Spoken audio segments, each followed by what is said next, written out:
Hey gang, it's Paul with Stud Pack. Welcome back to our channel. Jordan and I were at one of our projects the other day. We plugged our miter box into one of our favorite extension cords and we had no power. Turns out the female end on my favorite extension cord was bad. In fact, it was even arcing a little bit. So I unplugged it from the wall and I cut that end off, basically condemning the cord so I wouldn't pick it up and use it again. But this is one of my favorite extension cords. It actually belonged to my dad, and this thing is 12 gauge wire. Those things are hard to find, and I didn't want to throw this in a trash heap. So in this video, we're going to take this old extension cord and turn it into a super extension cord. We're going to make it better and safer, and you'll never throw away another extension cord again. Let's get into it. So one option we're going to show you, it's not the option we're going to use, but we wanted to show you because it's good to know about. You've all passed these in the home centers or the hardware stores. It's a replacement plug. Obviously come in male and female. And this is a clamshell type design, which is really great because you're not going to lose all the parts. Back in the day, these used to be in two parts. You'd slide one part on the cord, wire it up, bring this part back, screw it all together, and I can't tell you how many times I forgot to put that part on the cord first, had to take it all apart, but that's just the way it is. So a couple things you gotta know about this thing. Number one is the wiring. Most devices are gonna come with a strip gauge, and that tells you how much wire to strip to put it in this hole so it's deep enough. On this one, it's hard to see, but it's on this clear plastic, and you put the wire in that hole, and when you tighten down the screw, there's a clamping plate that comes down and clamps on the wire. There's no need to wrap it around the screw. Even if you tried, you couldn't do it on here. You put it inside, tighten the screw. Black wire on the gold, green on the ground, white neutral on the silver. Another important thing about these is the grip range on this end. If you have a thin cord, you would put it in just like that. But if you had a thicker cord like these are actually removable for a thicker cord. See how that works? So that's important to note. You wouldn't want to leave these in and clamp down on a thick cord and possibly damage it. But that's only good to plug one thing in. We got our table saw, our miter saw, vacuum cleaners, everything's electric these days. Jordan's trying to charge a camera, plug in our lights to video. We need more plugs. So we're gonna use a double gang box, put in a ground fault and a duplex receptacle and have 4 plugs to plug stuff into. It's gonna be awesome. Let's get started. So before we start wiring up our super cord, why do extension cords fail so much? They get a lot of abuse at the job site. They get stepped on, stuff in your truck rolls on, and what do we all do? We grab it right here and yank it out of the wall because we're not walking 15 feet to grab it by these little finger moles right here where you can nicely pull it out. Yeah, who does that? Who does that? So what's the answer to our problem?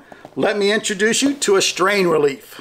Now this strain relief is really the star of this video. Why? Well, most people, when they repurpose an extension cord to a junction box like we're talking about, they just pick up a connector like that at the home center because really it's all they can find. So they wire their cord through there, they bring it to the job site, rolling around in their truck for a few weeks, it's getting stepped on, pulled around, and you've all seen it before. What happens? The outer jacket of this starts to break right there because this thing's getting yanked hard.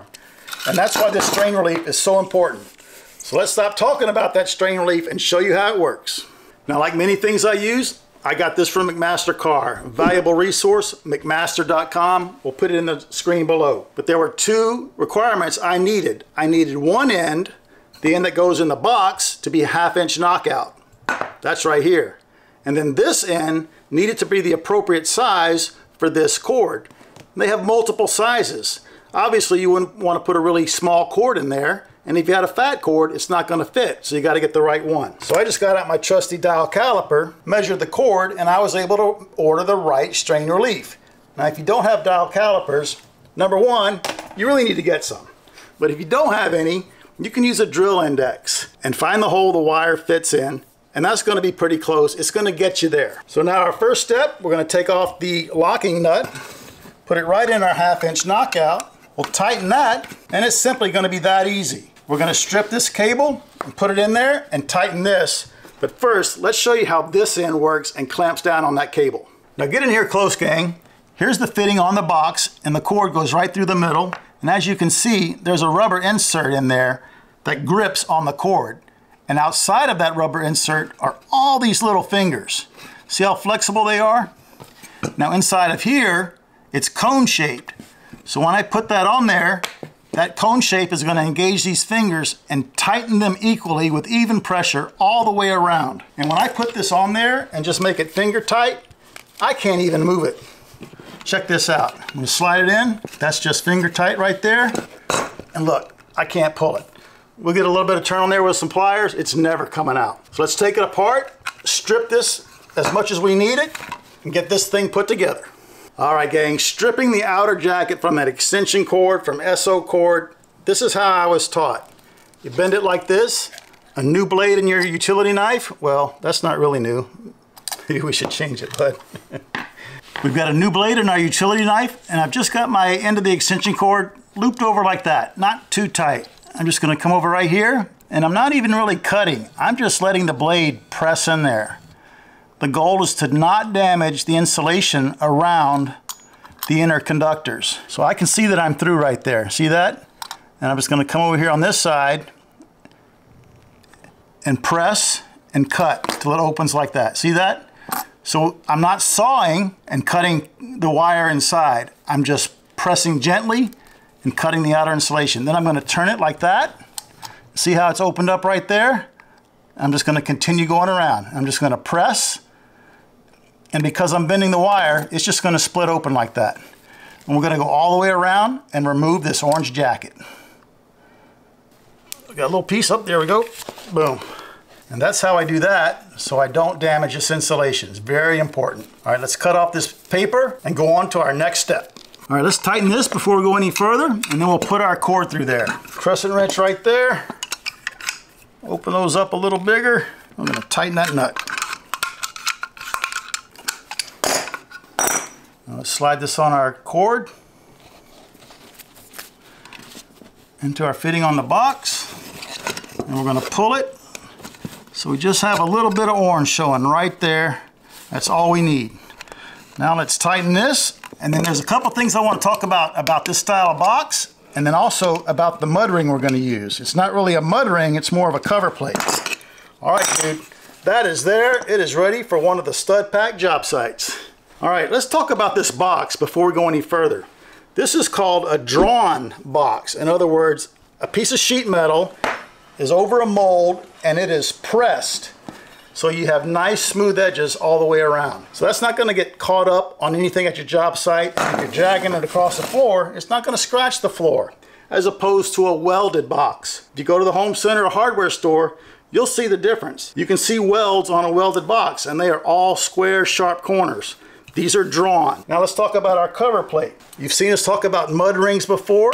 You could do that, and you could put your two devices there and put on a big cover plate, but that cover plate's gonna have square edges, and it's gonna get hooked on everything. So a much better option is a plate like this. No cover plate needed. That is the cover plate, and again, see how everything's nice and smooth? The screws are gonna be protected, so that's what we're gonna use. And we found this one because we're going to use a ground fault here and a duplex receptacle there. So let's get this thing wired up, and then I think I want to talk about all these holes in this plate and what they're for. All right, we always start on the ground wire, so I'm going to use some 12 gauge ground from this Romex. Just have some scraps right here. I'm going to use my strippers, push it out on one end, then I can grab it. Boom, there we go. Very expensive piece of ground wire. This 12-2 is out of sight right now. I need one more. There we go. I'm going to take this shorter one, get the hole in the stripper, and put a loop in it, just like that. And that's going to be what we use to bond it to the box. So the box doesn't come with this ground screw, but you see that hump right there? That's called a raised ground or a ground hump. All the manufacturers did was use one of the 5 knockouts in the back of the box, use that corner to put that hump there. So before that was there, the ground screws used to stick out of the box like that. And I can't tell you how many times I've had to drill a piece of steel or block or brick or concrete or even wood when we're surface mounting these boxes to account for that ground screw. So the ground hump or the raised ground is a great improvement. I'm going to put that back. Let's wrap this around there and tighten that screw and finish putting these grounds together.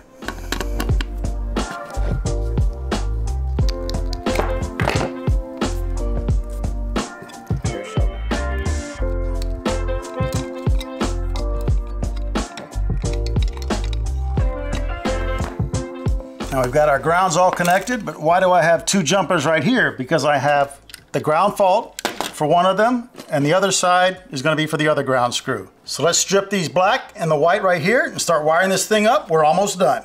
Remember we were talking about a strip gauge before? On this device, on this ground fault, it's right there. Boom. Perfect. And there's our neutral, ready to go. Now here's an easy way to remember where your incoming power goes on a ground fault. Your 120 volts incoming power is your line. The IN in line, just remember that's incoming. And the O in load is outgoing. That's going to protect anything downstream. So since this is our cord from the wall, from our power, we're going to put the black right here on the gold screw, the white on that side, and then we'll continue on.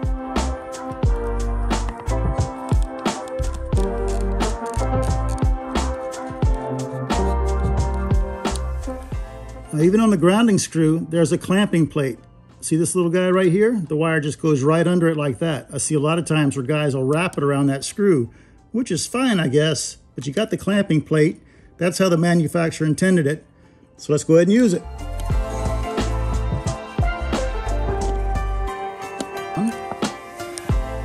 And we've got our GFI powered from the extension cord when we plug it into the wall, but we need to get power to the other plug and make sure it's ground fault protected. So we're going to come off the load side of the ground fault to our receptacle here and get this one done. Now let's talk about this receptacle real quick.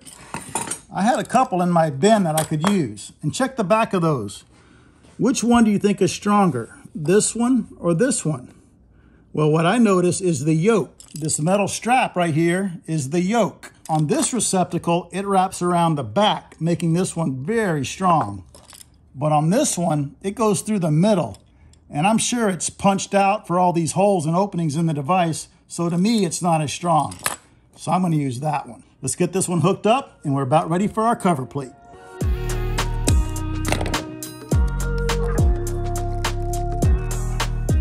All right, we're almost there, gang, and we want everybody nice and comfy in the box. These grounds are taking up a lot of room, and all I really need here is to go from there to there. So I'm going to cut them short. I don't need a loop or anything. If I ever have to work on them, you can just take them out like this, and you got plenty of access. Let me cut them over here and get this thing finished.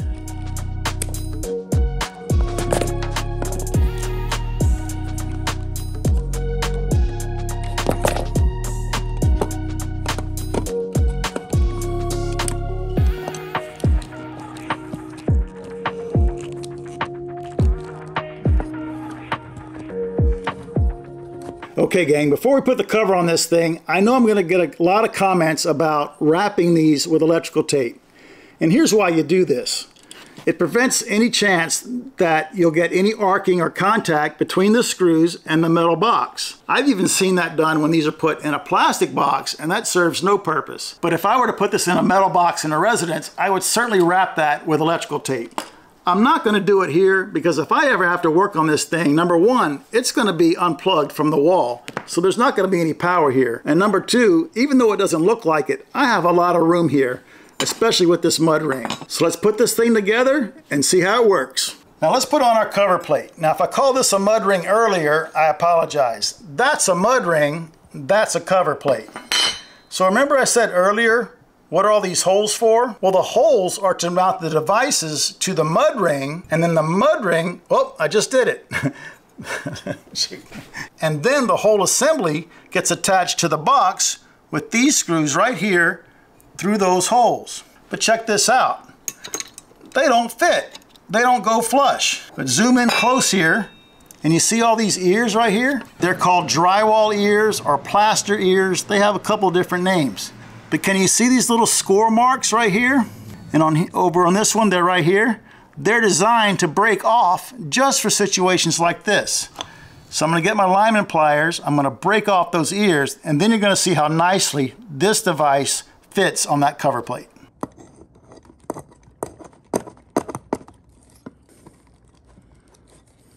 All right, I removed all the ears, but we have an issue with the ground fault. It still won't fit. But check it out. If I flip it over, you can see on the back, there's another score line. So I have to snap off that little piece. I'm just going to use my linemans, go right up to it, bend back and forth. It breaks right off.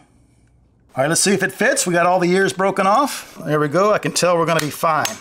Look how cool that's gonna be. Now don't give me a hard time that I got, what, an ivory one or is that almond? It's so hard to tell these days, isn't it? And I got a white one, but that's what I had in my box, so that's what I'm using. These holes haven't always been there. They've been there a long time, but it used to be that the only way you fasten this device to this kind of cover plate was the middle screw. And you can imagine that when you plug something in, that thing's gonna start to flex because there was nothing holding it up here. And if it flexes, that's bad. So the guy that taught me, that I trained with, the master electrician, he was actually drilling these out and putting a screw there before the code change. Now that was great. He was making it better, but he was actually modifying a listed device. So what do you electricians out there think? Was it good for him to modify a listed device to make it safer, or should he have left it alone?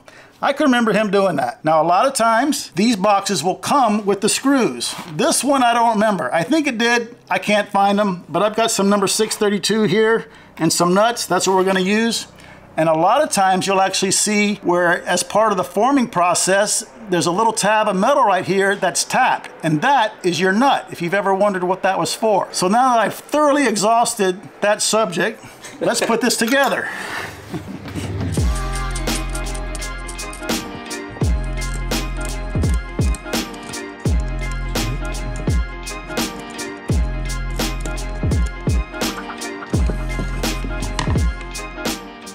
All right, gang, it's looking great. Can't wait to use this at a job site. Now I got one more hole right there. Do I need to put a screw in there? You bet I do. So I have this long one, but do I need to cut it? Actually, with this receptacle, I do not. Can you see that through hole right there? It's plenty deep enough for this screw. If I used a receptacle like this, I would have to cut it. So let me zip this in there and put in our last two screws in the box and plug this thing in, see if it works.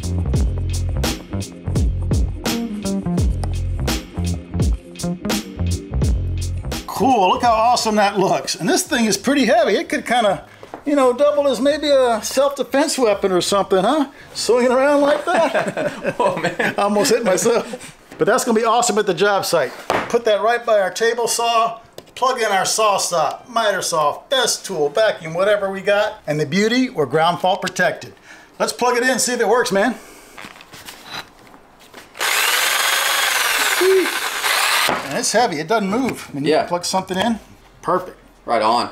Cool, dude. We saved another extension cord from ending up in the landfill, and I can't wait to use this at a job site. And we're gonna save other extension cords too, because we can just drop right down here, plug in. I can't wait. But you know, my voice is wearing out. I can tell I've been talking a lot on this video, but that's okay. Here at Stud Pack, we not only like to show you how we do something, but why we do something. And sometimes we go even deeper and show you all the whys behind the whys and the history behind electrical stuff like this. So if you enjoy that kind of content, make sure you let us know by hitting that like button, subscribe if you haven't already, and we will see you on our next video.